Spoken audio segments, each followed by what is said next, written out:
Hi guys, welcome to CFD Pablu. In our previous video about finite volume method, we get to know about how the CFD solver solves the solution over the fluid domain. Basically, it discretizes the domain into multiple cells. And today we are going to know much more deeper about these cells, which we call the meshings, or the techniques to divide the fluid domain into multiple cells. Meshing may sound boring to some people, but trust me, meshing is the backbone of every CFD simulation. If your mesh is bad, your results are bad, simple. So today, let's understand mesh quality quickly without making it boring. So let's talk about what is mesh. In CFD, meshing means dividing a fluid domain into small cells or elements, as you can see on the screen. In CFD meshing, the solver calculates velocity, pressure, temperature inside each of these cells. More organized and high quality meshes gives better result and accuracy and faster convergence. More will be the cells, higher will be the computational cost. Thus, a CFD engineer must discretize the domain and choose the meshing technique according to their computational cost and also get the better result.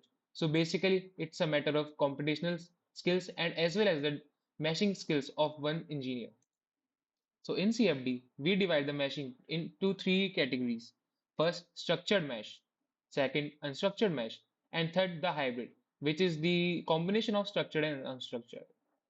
In two-dimensional, as you can see here, it can be quadrilateral, triangle, or squares in case of structural. In 3D, these becomes tetrahedral, hexahedral, pyramidal, and prism. Now, let's dive deeper into the structured mesh.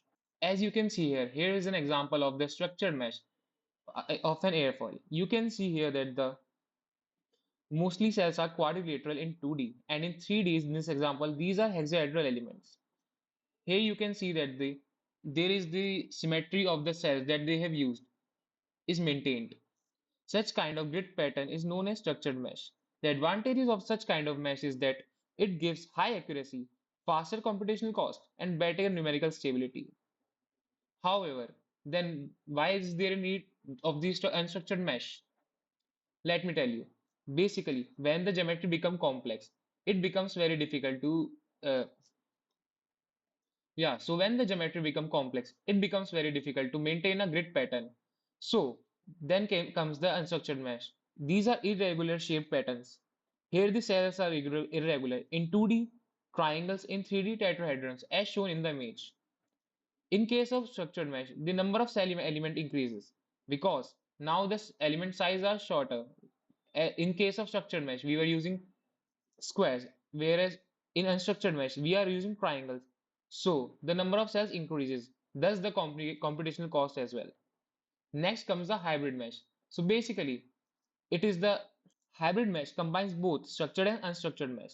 Structured mesh, where high accuracy is critical, unstructured mesh, where geometry is complicated. This is commonly used in real industry CFD simulations. We do the unstructured mesh at the complex parts where the unstructured mesh is difficult to make, and the structured mesh elsewhere. It not only increases the stability of the solution, but also maintains this computational reduces the computational cost. Thus, it can also be used for many applications. For more details, you can search out the CFD Land website. It gives a detailed, comprehensive differentiation between the type of mesh structures and their implementation. As you can see here, here is a detailed table that can show the difference between structured, unstructured, and hybrid. Where can we use them, their advantages, disadvantages, and application. However, I tried to give a brief intro in this video, but for more and deeper understanding, you can definitely check out this channel. Thank you. Now let us understand the structured mesh, how to make a good structured mesh in a professional way by an example in the ANSYS student. Let's move on to the software.